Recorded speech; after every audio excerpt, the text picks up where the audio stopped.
Good morning and welcome to Learning the Law with Andrew. So, today I'm going to be discussing what happened in my negotiations class. So, I'm in a negotiations class as one of the two classes I am doing for the spring semester of this year. So, in this class, we went through a negotiation on a product called Powerscreen. This negotiation would have happened in 1980, and we would be negotiating over a software created by a fellow whose last name is Hacker, and I was representing his partner, whose name was Star. Last name was Star. So we're negotiating over what to do with this new software that was created and how to run the company going forward. So my partners in this, we were able to agree that the company has issues and needs to be run differently than it has been up to this point.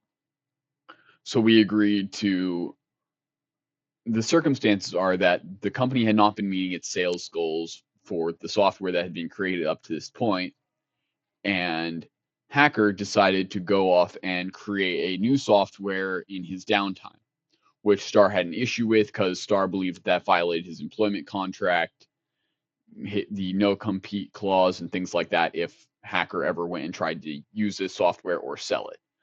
I am inclined to agree because if we apply 1980s employment law. If we apply today's law, this contract would be completely invalid and unenforceable, particularly in the state of California, where non compete clauses have been deemed illegal. So, assuming that the no compete clause is viable, it means that Hacker would have extreme troubles selling his new product without running into that issue. So, as my first point, I wish to address what happened. So, I was able to negotiate with my negotiating partners fairly well, up to the point where we came to who owns Powerscreen. So I'm fully willing to admit that Hacker at this point in time owned Powerscreen. However, one of my non-negotiables in my side of the negotiation is that the company needed to end up owning Powerscreen. So the problem that we ran into was my negotiating partners decided that was a non-negotiable on their side as well, which resulted in us being unable to come to an agreement. We agreed on everything up to the point of who owned Powerscreen. Basically, we decided we would need to be hiring a new sales manager. We would need to be hiring a new sales guy, both of which would be paid on a salary plus bonus or commission structure to be determined at a later point in time. And that would allow Hacker to go into R&D full time rather than be trying to make sales because his specialty is not in sales and it doesn't seem to be something he wanted to do.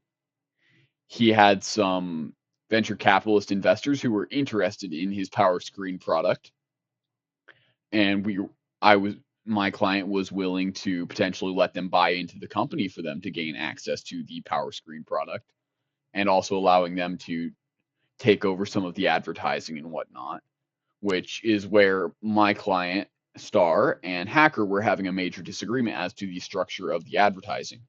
Hacker seemed to believe that most of the advertising needed to be done up front for a new product, whereas Star was like, let's just advertise all of our stuff together and not spend more money than we have to because money is expensive and money doesn't grow on trees.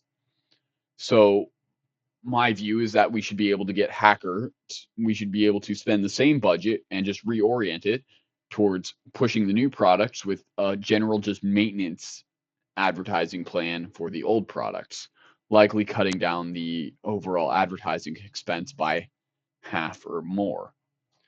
So that was what I did on the negotiation for the Powerscreen. Anyway, what I learned was that reading is important. Thank you.